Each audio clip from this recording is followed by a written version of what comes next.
Carl Jung believed the mandala wasn't just a drawing, it was a doorway, a pattern the psyche creates when it's trying to heal itself. During the darkest chapter of his life, when Jung feared he was losing his mind, these circular images began appearing again and again, in his dreams, his drawings, and even in the unconscious of his patients. What was the mandala trying to show him? And more importantly, what might it reveal about your own healing? Carl Jung was 38 years old when his life began to unravel.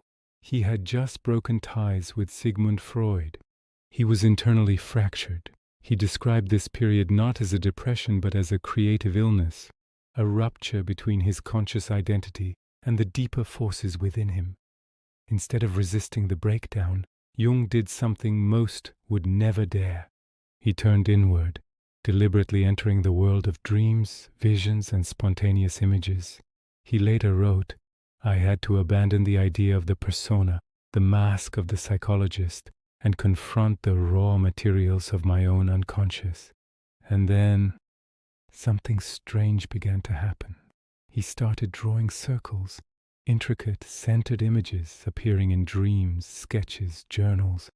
Not planned, not designed, they simply emerged. These were mandalas, and Jung was seeing them not just in his own inner world, but in the drawings of his patients too. What did they all have in common? They showed up in times of chaos, times when the psyche was breaking apart and trying to put itself back together. In Mandala symbolism, Jung writes, "The patient produces something very similar to a mandala whenever the confusion is greatest in himself. The spontaneous mandala is a symbol of order that arises from psychic chaos." For Jung, this wasn't superstition or mysticism. It was evidence that the human psyche has a built-in drive to heal itself. And the mandala, he believed, was how it spoke. So what is a mandala really? Most people think of it as just a spiritual design, a sacred circle, a meditation tool. But to Carl Jung, the mandala was something far more profound. He saw it as a psychological blueprint, a visual expression of the self, not the ego, not your personality, but the full totality of who you are, conscious and unconscious, light and shadow integrated into one whole. Jung wrote, "The mandala is the psychological expression of the totality of the self." He believed that these circular images were not created by artists or monks, but emerged from the unconscious, especially during moments of inner fragmentation. In fact, they appear so consistently in dreams, myths, and religious iconography that Jung called them an archetype, a pattern embedded in the collective unconscious across cultures and time. But what gives the mandala its power is not just its shape, but its structure. Mandalas are typically symmetrical, balanced. They radiate from a center.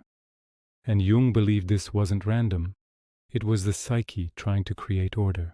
They are produced spontaneously, independently of the will, and as a rule appear in situations of psychic disorientation or readaptation.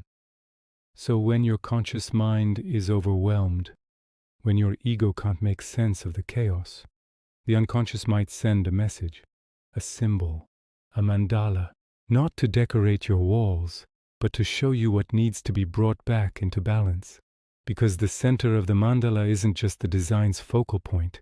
It represents your center, your inner wholeness, even when you've forgotten it exists. Jung believed healing isn't about fixing what's broken, it's about restoring wholeness. And the psyche doesn't heal through logic, it heals through symbol.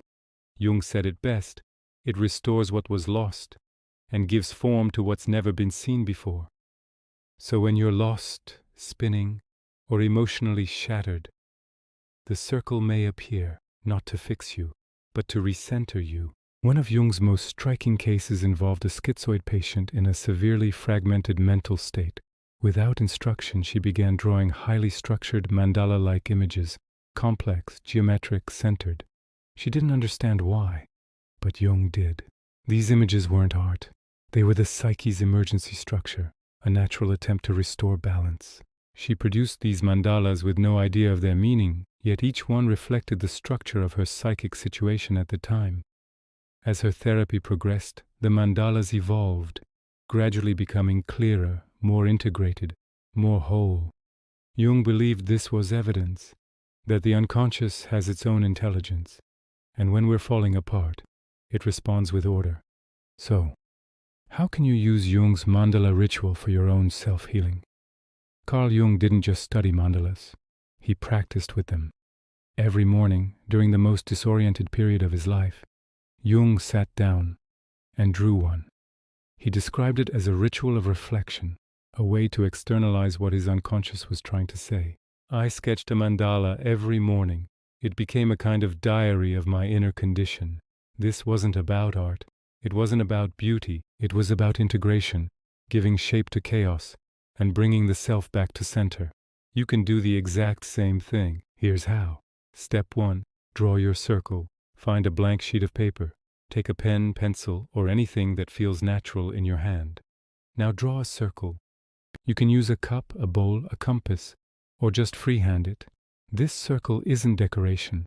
It's your container, a safe space where the unconscious is allowed to appear. Think of it like a boundary line between the chaos outside and the stillness inside. Step 2. Get quiet. Before you draw anything inside the circle, pause, close your eyes, breathe slowly. Let go of what you're supposed to create. Let go of what it should look like. This isn't about control. It's about curiosity, about making space for something to come through you. Step 3. Begin drawing inside the circle. Let your hand move without planning. Shapes, patterns, lines, colors.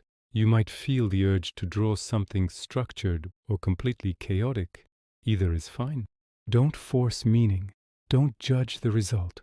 What you're seeing is the unconscious beginning to organize itself on paper. Just let it happen. As Jung said, the mandala is produced spontaneously, independently of the will. Step 4. Stop when it feels whole. You'll know when it's time. The drawing may not look finished, but it will feel complete. That's when you stop. This practice isn't about perfection. It's about honoring what your psyche needed to express in that moment, and nothing more. Step 5. Reflect. Later, not immediately. When you're done, don't rush to interpret it. Fold the page. Put it away. Come back a couple of days later.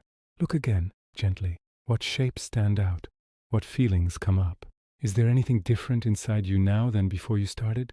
Sometimes the mandala will speak immediately. Other times it will whisper over days or not at all. Either way, trust that it's doing its work. Here's a modern-day example of how mandala creation actually helped someone real. In a study with 8 Chinese doctoral students studying in South Korea, researchers introduced a series of mandala-based art therapy sessions to help cope with the pressures of living abroad, academic overload, and cultural stress. The students reported 5 key themes: feeling sealed by others' eyes, turning inward for exploration, expressing outwardly, experiencing the healing power of the mandala, and filling the inner space together. One participant said the mandala drawings allowed her to reveal emotions she hadn't voiced yet, giving a shape to what felt invisible. Over the course of the session, she felt more connected to her inner source, more able to manage stress and less isolated in her environment. This shows that the mandala ritual isn't just symbolic, it's practical.